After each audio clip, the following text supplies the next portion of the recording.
Olá! Nosso estudo agora é da segunda parte do capítulo 9 de Lucas, que se iniciará no versículo 37 até o final. Primeiro, vamos orar? Pai Celestial, nós apresentamos ao Senhor a segunda parte deste capítulo e pedimos que o Senhor venha nos instruir, que o Espírito Santo nos conduza em aprendizado daquilo que for a Tua verdade. Enche o nosso coração da Tua palavra, Pai, e nos ajude a entender o profundo e o escondido do Senhor. Desde já nós te agradecemos e entregamos toda a glória ao Senhor. Em nome do nosso Senhor Jesus. Amém. Então, Lucas capítulo 9, a partir do versículo 37. No dia seguinte, quando desceram do monte, uma grande multidão veio ao encontro de Jesus. Um homem na multidão gritou: Mestre, suplico-lhe que veja meu filho, o único que tenho. Um espírito impuro se apodera dele e o faz gritar. Lança-o em convulsões e o faz espumar pela boca. Sacode-o violentamente e quase nunca o deixa em paz.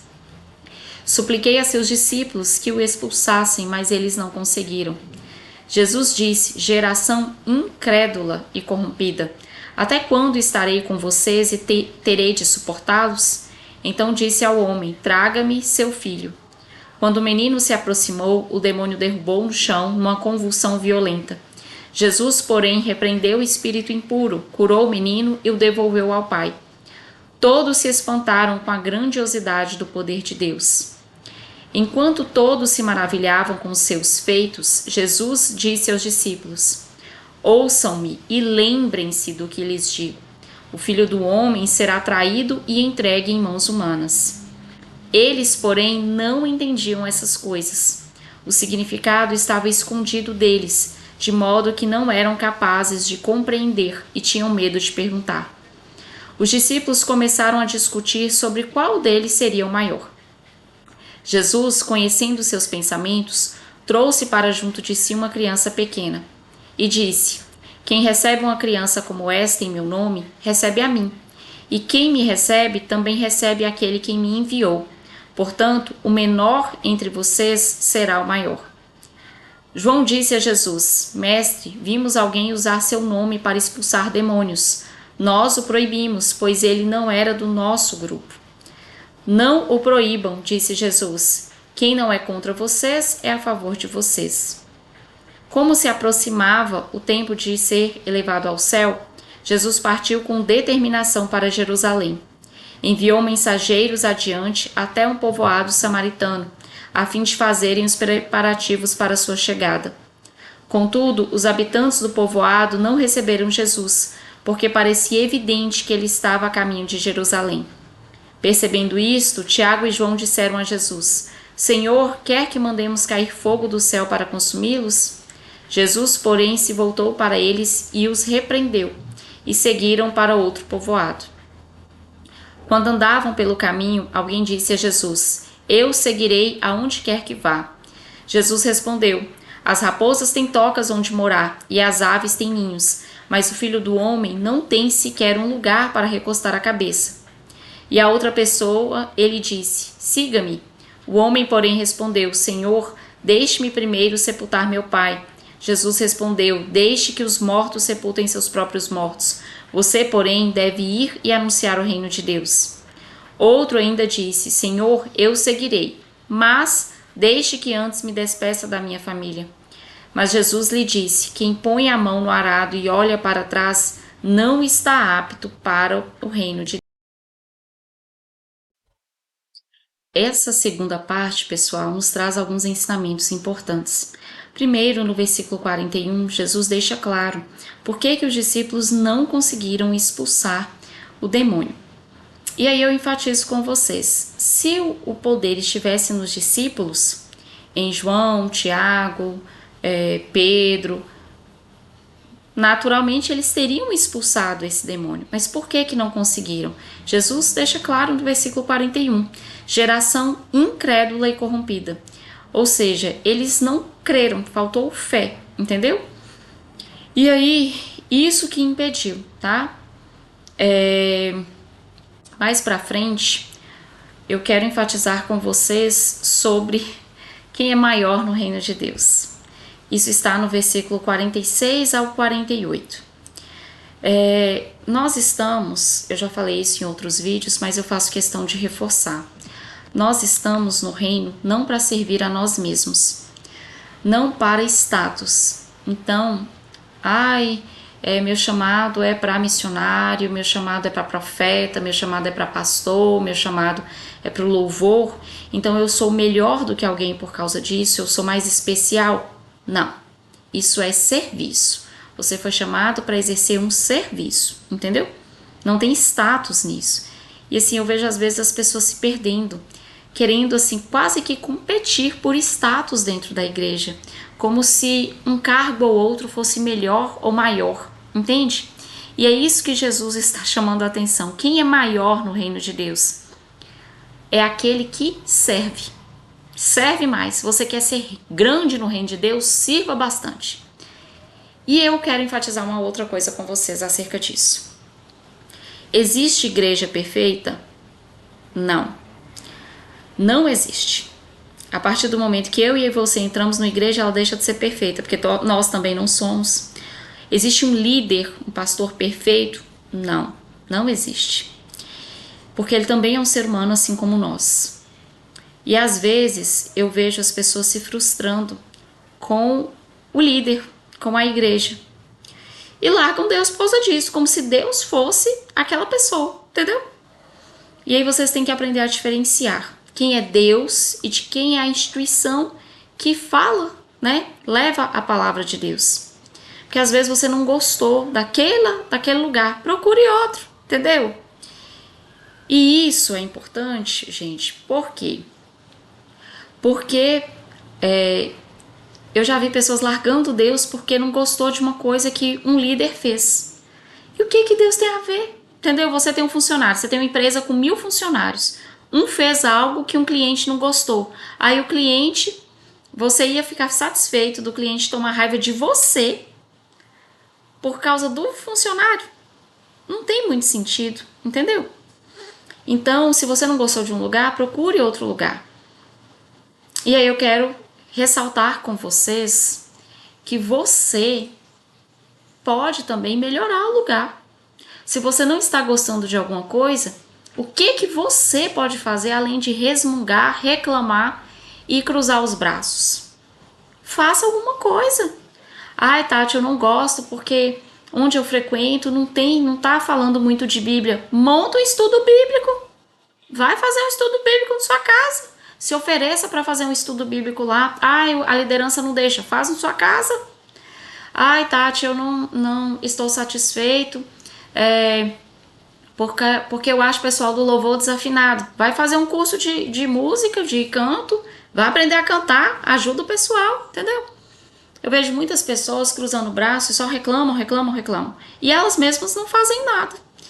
E quem é maior no reino dos céus não é quem serve? Então, como você pode servir? Você não quer ser grande no reino dos céus? Você quer ser pequenininho? Todo mundo quer ser grande.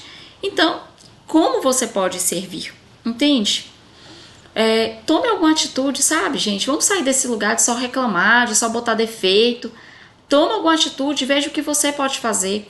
Claro, gente, que nós não podemos transformar sozinhos todas as coisas, mas se você puder melhorar um pouco, você já está fazendo alguma coisa, além de só ficar sentado reclamando, entende? Ai, Tati, mas eu não sei muita coisa. Tem alguém que sabe menos que você. Ensine para essa pessoa. Tome alguma atitude, pare de só ficar reclamando, botando defeito. Ai, a comida da cantina não é boa. Vai lá ajudar, vai fazer uma comida melhor, entendeu? Eu já vi pessoas assim que reclamam que o estudo bíblico é fraco para ela.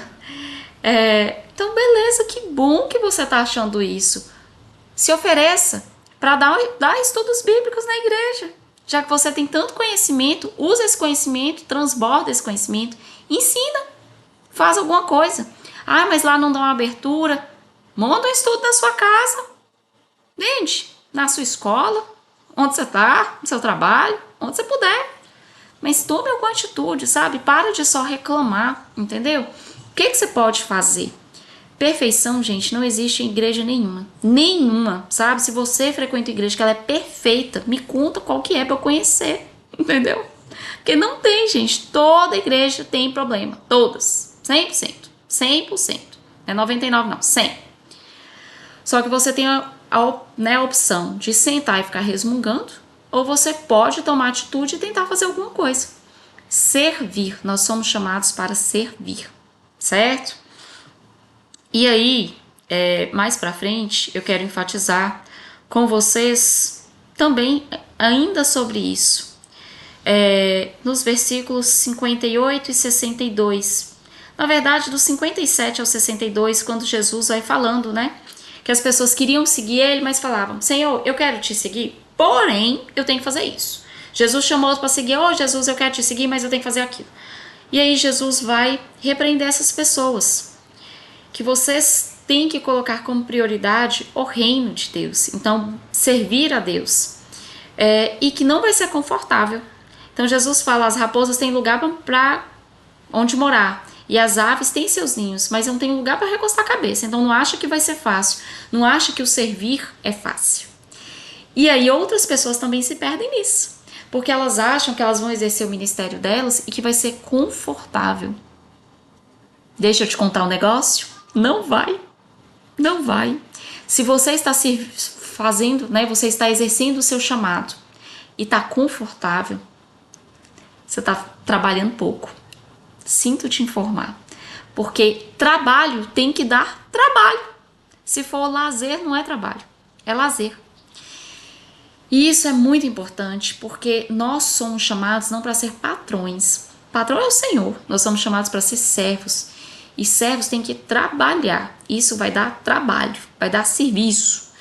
Então, julgue você a você mesmo. Qual que é o seu chamado? Tem sido tranquilo? Tem sido assim, bem tranquilinho? Ou você tem tido que ralar? Porque se você não está ralando é porque você está trabalhando pouco. Você está servindo pouco. Então, se empenhe mais. Entendeu? Porque não vai ser confortável. É isso que esses versículos aqui eles estão mostrando. E Jesus fala no versículo 62, quem põe a mão no arado e olha para trás não está apto para o reino de Deus. A partir do momento que você entrou nesse reino, esquece das coisas que você deixou para trás. Eu deixei a galera que me levava para o vício, eu deixei as festas, eu deixei a farra.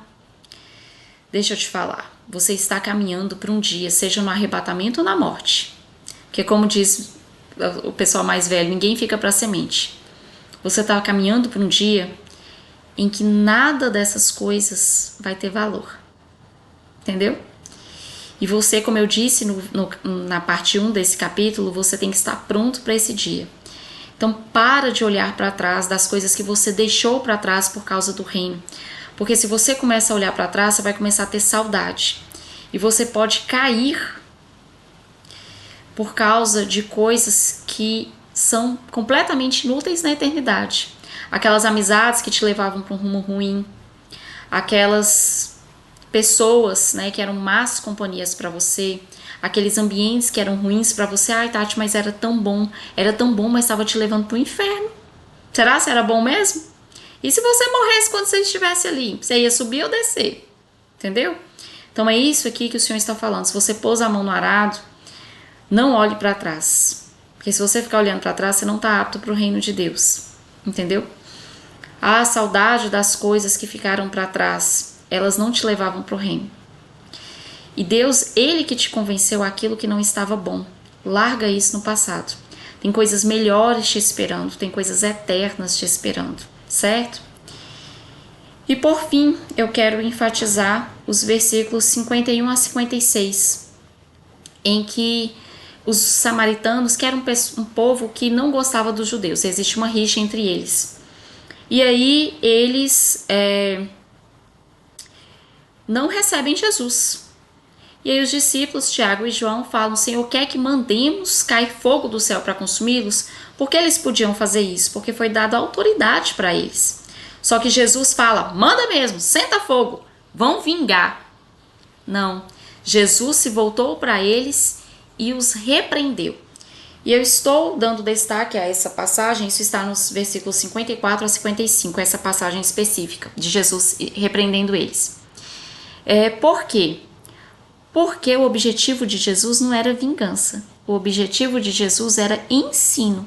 Se a pessoa quisesse receber o ensino, ótimo. Se não quisesse, faria o que Jesus fez, ia para outro povoado. E eu estou dando destaque a isso porque nós devemos obedecer o mesmo princípio. Então você não está, se você ensina para uma pessoa alguma coisa da palavra e a pessoa não quer receber, não é você se vingar da pessoa, você orar amaldiçoando a pessoa. Oração contrária, eu já disse isso aqui no canal, no estudo bíblico sobre orações. E pretendo futuramente fazer um estudo específico sobre isso. Oração contrária, o que é oração contrária? Oração de ficar amaldiçoando as pessoas. Isso não é bíblico. Quem recebe não é Deus, é o diabo, tá? Deus não vai mudar a vontade dele porque você está usando o nome dele para amaldiçoar as pessoas.